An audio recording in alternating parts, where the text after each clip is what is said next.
બાપુનગરના approach મંદિરમાં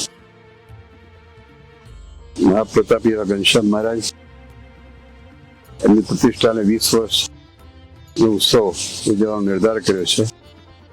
અને ઉત્સાહી મહંત સ્વામી દિવ્યપ્રકાશ સ્વામી એમનું સંત મંડળ એ ખૂબ પ્રેમથી આ ઉત્સવનું માર્ગદર્શન આપે છે આપ સૌને. બાપુનગર એટલે એ વિસ્તાર સૌરાષ્ટ્રના હરિભક્તો ની મેજોરિટી થઈ જાય. અને શ્રીજી મહારાજને પણ સૌરાષ્ટ્ર, કચ્છ, ગુજરાત, સૌરાષ્ટ્ર અત્યંત પ્રિય હતું. મહારાજ આખો દેશ ભ્રમણ કર્યા પછી કચ્છ, ગુજરાત ને કાઠિયાવાડમાં અટકી ગયા છે. અને સૌરાષ્ટ્ર મહારાજ અતિશય પ્રિય હતું. અમને પણ ખૂબ પ્રિય છે, કારણ કે સૌરાષ્ટ્રની ભાષા અમને બહુ ગમે છે. અમે નાનપણથી જ્યારે અહીંયા બહુ વાળપણમાં અમારા પાર્ષદો લગભગ બધા સૌરાષ્ટ્રના જ હતા. એટલે એ ભાષા એ અમને અતિશય પ્રિય છે. સૌરાષ્ટ્રની કઢી પણ મને બહુ ગમે.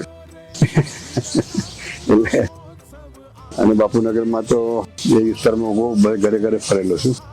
તો આ પ્રસંગે આપને સૌને ઉપસ્થિત રહીને અને સહભાગી થવાનું અમારું પ્રેમપૂર્વક આમંત્રણ પાઠવ્યું છે. જય સ્વામિનારાયણ.